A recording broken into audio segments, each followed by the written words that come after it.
What's up, Potato Monster fans out there, and welcome to our League of Legends Top 5 plays, where everyday players have their extraordinary plays showcased for the world to see. From wombo combos to game-changing teleports, this episode is sure to leave you amazed, so sit tight and don't touch that browser as we begin with an explosive teamfight from Rive Thunderbolt on Pantheon. With the gold extremely close, red team looks to use their teamfight synergy to make a play and win the game off it. Pantheon positions in the fog of war and starts his ultimate as Malphite pulls the trigger and goes in, followed by the man drop, wild growth, and chain of corruption to AoE them down. Just like that, blue team exists no more, and because of the location of the teamfight, Pantheon and friends can take it to the Nexus and become victorious.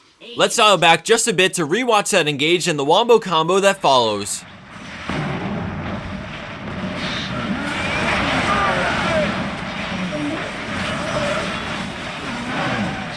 Coming in at 4th place, we have Acumen on Zilean with an explosive turnaround play. In the beginning, we see Zilean speed up Rammus to try and disengage from this fight because they're low in health and more enemy players are on the way. Fizz moves in, but Zilean offers himself to block Chum the Waters from hitting Rammus using his ult to deny the kill. Right as he revives, Zilean puts a bomb on Xin Zhao's head and then backs up. He then moves in and places another one on Nidalee, but the first bomb explodes, killing Nidalee and setting off her bomb for the instant triple. Using the speed up and another W, he puts a bomb on Xin Zhao's head, which forces him to turn, but the speed up gets him out, and then moments after, the bomb goes off for the quad. With Ignite on Fizz, Zilean secures a penta in this turnaround 3v5 play.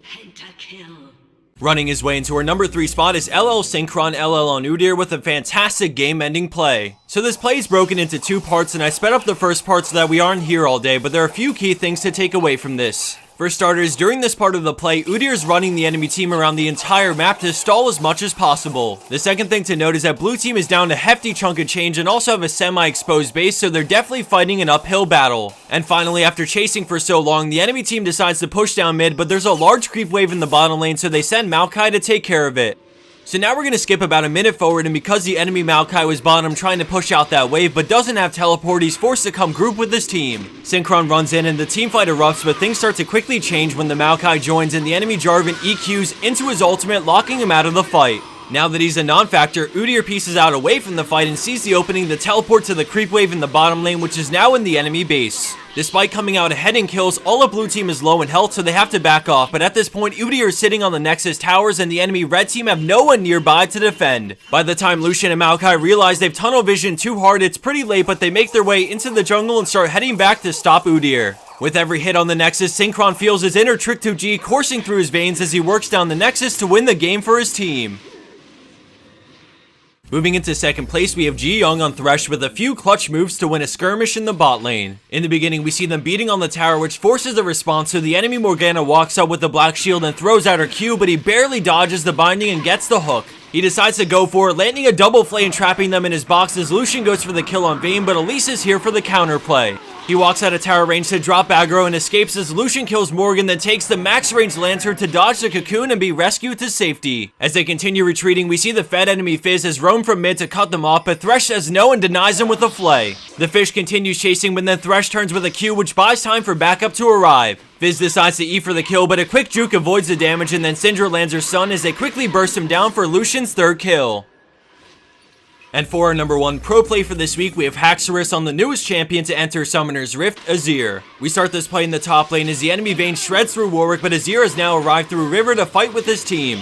He slows down Thresh with his Q, but then he gets boxed in, so he decides to pop up another soldier and DPS down Thresh, using his Q to zone them away from the fight. Now in a 2v3, he backs off, but when Vayne tumbles forward, he punishes with a flash ult for the kill. He Qs again and commands the soldiers to attack, but more goes down, and then Fiora flashes to close the gap. He collapses his minions and then E's as he gets a kill on Fiora and immediately pops Zanya's. As soon as he gets out, he spawns another soldier and moves them to completely cut off any escape options Thresh might have as he picks up the triple from afar. With only 1 enemy player remaining, he decides to tank through the damage with Barrier, which forces Lee Sin to back off. With the final W and Q, he moves them to Lee Sin and finishes him off because he was greedy and kept in range to try and land the Sonic Wave. And for the bonus clip of the week, we have Killin with the number 4 on Janna with a great escape when facing absolute death.